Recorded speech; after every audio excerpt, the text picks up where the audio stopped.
Ulja e rrezikut për të prekur nga sëmundjet gjithëse gjatë jetës bëhet nëpërmjet vaksinave, ose siç quhet ndryshe programit imunitar.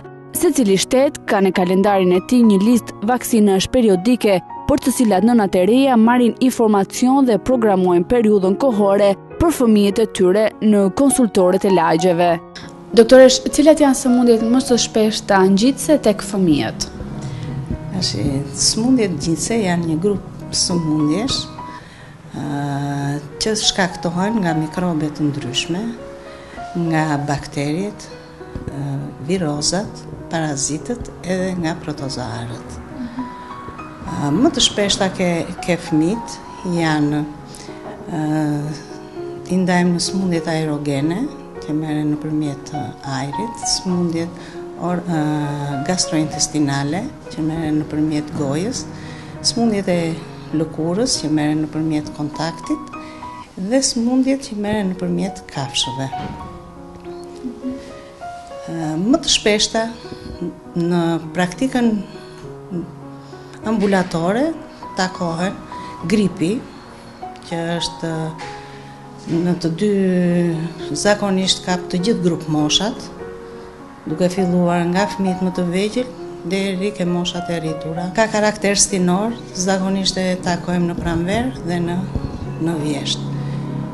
Katari stinor, që dhe ky përsëri kap të gjithë grupet e moshave, nuk bën ndonjë përjashtim, të dy sekset njësoj, edhe femrat edhe meshkujt. Kemi varicelën, ose lija e dhenve, që njihet në gjuhën e popullit.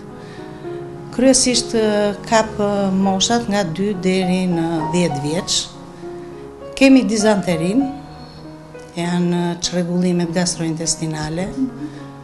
Edhe kjo kap të dyja sekset njësoj, kryesisht kap moshat nga 0 deri në 14 vjeç. Kemi skarlatinën, që kryesisht haset në fëmijët që frekuentojnë kopshet, shkollat, nga 2 deri në 12 vjeç. Kemi fruthin, megjithse nuk është shumë evidente kohët e fundit, gjithsesi është përsëri që haset moshën fëminore. Kemi edhe parotitin, ose shytat që njihet në gjuhën e popullit, kap të gjitha moshat, duke filluar nga mosha 2 deri në moshën 14 vjeç. Kujdesi për parandalimin e sëmundjeve fillon që në fëmijëri, kështu nëse ju do të jeni të kujdesshëm me fëmijën tuaj që në moshë të vogël, me siguri që do të keni një fëmijë më të shëndetshëm. Mund të themi se nga se shkaktohen këto sëmundje, cilët janë faktorët? Këto sëmundje, siç thash dhe në fillim, kanë shkaqe të ndryshme. Janë sëmundje bakteriale, janë sëmundje virale, janë nga parazitët dhe nga protozoarët. Burimi kryesor i këtyre është njeriu i smur me këtë lloj sëmundje, ose portatorët që janë mikrombajtësit ose virusombajtësit, që vetë janë të shëndosh, por ama janë një burim rreziku për pjesëtarët e tjerë të shoqërisë. Janë kafshët, që janë si ke njerëzit, kafshët e shëndosha, që janë mikrombajtëse, ose kafshët e smura. Janë insektet e ndryshme që i përhapin. Nga faktorët, pastaj mund të themi që ndikojnë kushtet ekonomike-sociale, kushtet higjieno-sanitare, kryesisht sëmuren fëmijët që kanë një shëndet të dobët, me një imunitet të ulët. Sëmundje ngjitëse janë të shumta dhe simptomat e tyre janë të ndryshme nga njëra tjetra. Sa e rëndësishëm është vaksinimi i fëmijëve? Në fillim unë dua të përmend njëherë, janë një grup sëmundjesh që quhen dhe sëmundjet e konventës, që janë të detyruar për të bërë vaksinën. Vaksinat e ndryshme që aplikohen. Vaksina është... ta kujtoj, më fal. Vaksina është një preparat që përdoret për të rritur forcat mbrojtëse të organizmit kundrejt sëmundjeve bakteriale dhe virale. Vaksinimi ka të bëjë me rritjen e imunitetit për të rritur forcat mbrojtëse që janë forcat mbrojtëse kundrejt këtyre sëmundjeve. Imuniteti është pasiv dhe imunitet aktiv. Imuniteti aktiv është në ato raste kur një person kalon njëra nga këto sëmundjet ngjitse dhe lë një imunitet të përhershëm kundrejt këtyre sëmundjeve. Kurse vaksinimi është një imunitet pasiv që bëhet në mënyrë artificiale. Por ndryshimi i imunitetit aktiv ndaj pasivit është se përdorimi i vaksinave i rrit këto numrin e antikorpeve në organizëm për të mbrojtur sistemin, për të mbrojtur organizmin e fëmijëve, por numri i tyre nuk është aq i madh sa mund të rritet kur një fëmijë kalon një nga këto sëmundje të ngjitse. Kështu që prandaj vaksinimi ka etapat e veta.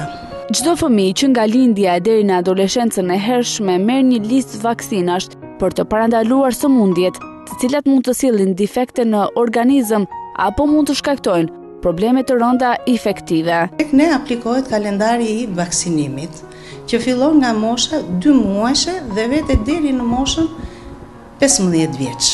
Aplikohen vaksina të ndryshme, në moshën 2, 4 dhe 6 muajsh aplikohet pentavaksina, se kohët e fundit ka filluar pentavaksina, që është difteria, tetanozi, pertusi, është pneumokoku dhe hepatiti viral. Fillimisht, ne në vendin ton aplikojmë një kalendar në vaksinimi, që fillohet që nga mosha 0 deri në 14 vjeç. Vaksina e parë është vaksina e BCG-s që bëhet që fillimisht mbas lindjes në maternitet.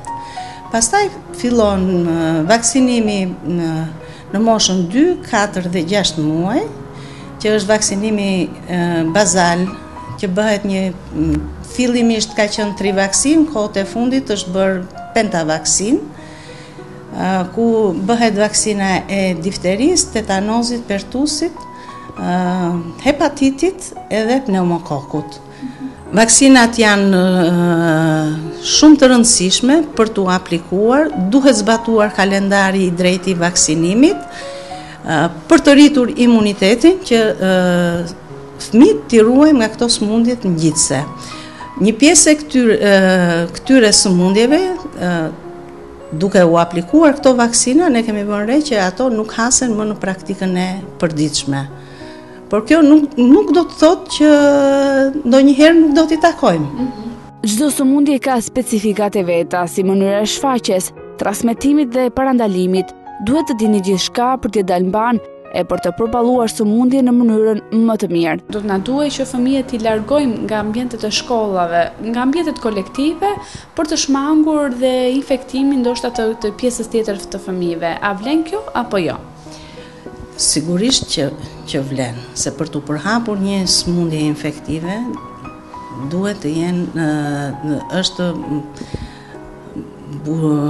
burimi kryesor i përhapjes së sëmundjes është një personi i smur, dhe ky detyrimisht duhet larguar nga ambientet shkollore, çerdhet, kopshtet, dhe që mos të smuren dhe fëmijët e tjerë. Sipas praktikës, çdo nënë e re paraqitet në konsultore sipas periudhave të caktuara kohore. Nëse ndonjëra prej tyre nuk ka marrë informacionin e nevojshëm, janë mjekët dhe infermierët e lagjeve, të cilët i njoftojnë në shtëpitë e tyre se duhet të vaksinojnë fëmijën. Por nëse mund të themi se në një moshë të caktuar, në moshën fëminore, ne nuk kemi mundur të kalojmë sëmundje ngjitse. A mund të ndodhë kjo në moshën mallore? Edhe ka ndodhur që në moshë madhore e kanë kaluar disa nga këto sëmundje të ngjitse. Cilat do të ishin këshillat për të patur një sëmundje sa më të lehtë dhe pa komplikacione? E mira është që duhen marrë në radhë të parë masat higjieno-sanitare. Janë masa shumë të thjeshta, që çdo njeri duhet t'i ketë në praktikën e tij të përditshme. Mbajtja e pastër e lëkurës është shumë e rëndësishme. Mbajtja pastër e gojës është jashtëzakonisht e rëndësishme. Dhe mjekimi rigoroz ndaj këtyre sëmundjeve. Mos harroni se nëse këto sëmundje nuk parandalohen dhe trajtohen që në moshë të vogël, rreziku që ato të shfaqen sërish gjatë gjithë jetës është tepër i madh.